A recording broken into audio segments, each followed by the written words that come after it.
Baik pemirsa TVR Parlemen dimanapun Anda berada, sesaat lagi Anda akan menyaksikan diskusi dialektika demokrasi dengan tema polemik zonasi PPDB, bagaimana solusinya.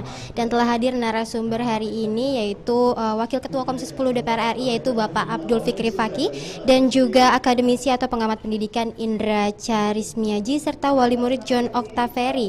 Dan pemirsa tanpa berlama-lama lagi, selamat menyaksikan. Assalamualaikum warahmatullahi wabarakatuh.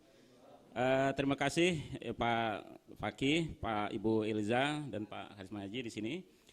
Saya tentu sebagai mewakili wali murid di sini ya. Saya hanya menyoroti 3 hal saja sebenarnya. Jadi persoalan sosialisasi, lalu ada praktek menyimpang, lalu bagaimana sih sebenarnya nilai-nilai positif juga dari zonasi. Jadi tidak semuanya juga jelek, tapi beberapa hal sebenarnya ada juga yang baik diambil.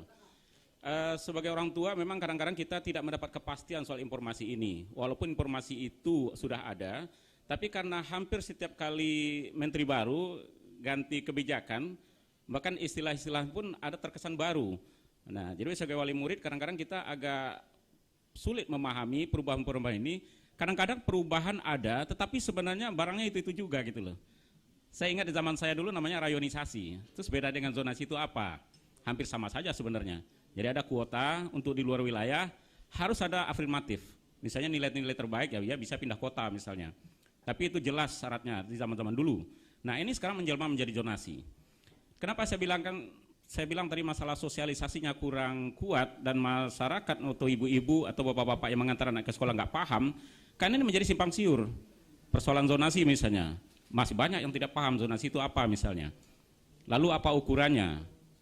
Lalu beberapa komplain dari ibu-ibu atau keluhan dari ibu-ibu itu adalah karena tidak mengerti, ya lalu mereka berdebat sesama mereka karena jarak sekolah dengan jarak sekolah anaknya dengan tetangga itu sama, kenapa anak tetangga nggak diterima atau sebaliknya mungkin anak yang nggak diterima. Nah ini menjadi perdebatan publik karena tidak ada kepastian sebenarnya apa yang dimaksud zonasi tadi, lalu titik menghitungnya seperti apa, pakai GPS atau alur jalan yang dilalui misalnya.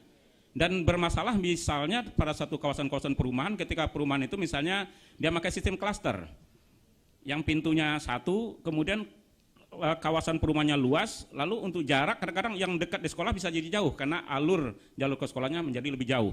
Nah ini salah satu perdebatan sebenarnya, walaupun itu sebenarnya bisa dijelaskan kalau sosialisasinya dari awal-awal itu lebih baik. Artinya orang tua atau wali murid itu bisa memahami hal-hal seperti ini. Yang kedua, saya ingin juga melihat sini semacam praktek menyimpang. Ini bukan lagi isu baru. Dari dulu, di zaman saya mungkin sekolah dulu ini sudah ada. Susah dibuktikan tapi ini ada. Dan saya juga punya testimoni untuk hal ini karena kebetulan 2017 diberlakukan sampai sekarang udah berjalan 6 tahun ya Pak ya, sekitar 6-7 tahun. Ya kebetulan saya mengalami hal-hal seperti ini dan juga informasi soal bagaimana memasukkan anak ketika itu ke SD maupun SMP dan SMA. Ya.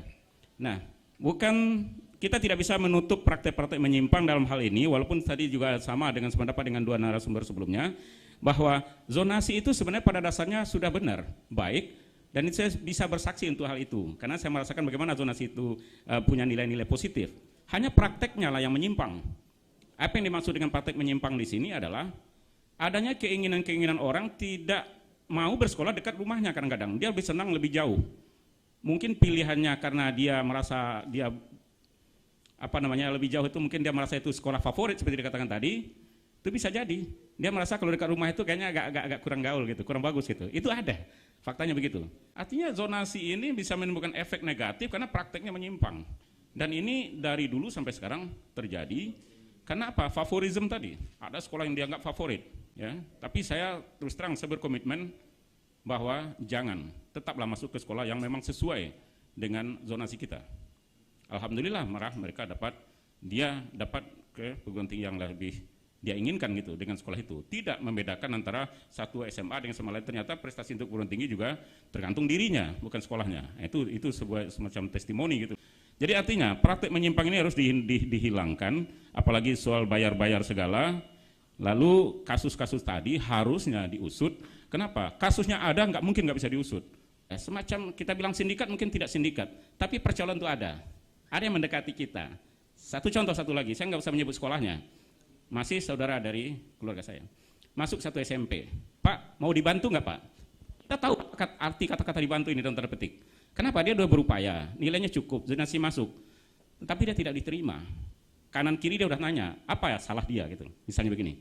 Tetapi ada yang nawarkan diri, Pak mau dibantu nggak Pak? Nah kata-kata dibantu ini kan sebenarnya semua orang juga tahu. Harusnya kan nggak dibantu dong, itu hak publik kok mendapatkan pendidikan. Zonasinya jelas kok. Nah ini ada semacam kasus ini. Jadi ini juga menurut saya adalah praktik menyimpang dari zonasi. Terakhir soal zonasi tadi. Saya merasakan sendiri bagaimana bagusnya zonasi. Ini mungkin pengalaman pribadi saya.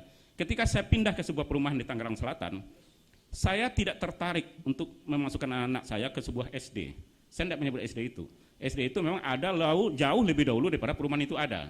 Lalu ada di sana sebuah perumahan. Nah, kenapa? Ya semua orang tua kan kepingin juga sekolah anaknya yang terbaik. Walaupun itu menurut dia ya. Nah, akhirnya anak saya agak jauh sekolahnya. Di daerah Puspitek Serpong sana. Nah, tapi karena sistem zonasi diberlakukan, mau tidak mau, suka tidak suka, anak-anak di perumahan kawasan saya, otomatis saya masuk ke sekolah itu. Saya tidak mengatakan anak perumahan lebih hebat, orang tua yang lebih hebat, enggak. Tapi pelan-pelan sekolah itu mendapat tempat di hati masyarakat. Sekolah makin bagus, karena tadi itu ada mungkin faktor ekonomi juga. Nah, jadi sekolah yang saya sebut tadi, sekarang ya lebih baik dibanding rata-rata, akreditasinya tinggi. Nah persoalannya ini bermasalah dengan zonasi, karena itu menjadi favorit. Nah ini kan jadi seperti si malakama ini. Nah disinilah persoalan itu muncul lagi, balik lagi ke masalah tadi. Setiap ada aturan ada peluang, setiap ada peluang ada uang di situ. Saya berani mengatakan itu karena ini sebuah praktek yang lazim di masyarakat. Padahal kita semua tidak menginginkan. Cita-cita zonasi itu ada 3 tadi kalau saya nggak salah. Transparansi, non diskriminasi, lalu satu lagi pemerataan. Nah tadi pemerataan sudah terjadi dengan zonasi ini, udah bagus. Jadi anak yang tinggal di dekat sekolah dia dapat di sana itu lebih baik ketimbang anak yang datang dari jauh-jauh seperti anak saya tadi harus datang ke Puspitek misalnya. Nah dia memang lebih berhak, kan itu wilayah dia. Dan pelan-pelan juga kualitasnya juga akan lebih baik. Karena setelah dia di sana dia merasa nyaman karena dekat rumahnya, dia tidak perlu memerlukan uang lebih banyak, itu akan berdampak pada kualitas pendidikan karena anak-anak nggak kecapean sekolah terlalu jauh. Nah jadi kita tidak bisa juga menafikan bahwa zonasi itu tidak jelek semua. Zonasi itu bisa dibuktikan ternyata ada perbaikan dari sektor pendidikan. Terutama yang saya bilang tadi pemerataan dan kualitas. Nah, kembali kepada kesimpulan saya, hanya prakteknya lah yang salah. Jadi di situ bisa kita simpulkan sebagai testimoni, sebagai wali murid, barangkali saya nggak banyak bicara, dikasih 7 menit. Itu aja barangkali. Terima kasih. Wassalamualaikum warahmatullahi wabarakatuh. Terima kasih Pak John atas pengalamannya.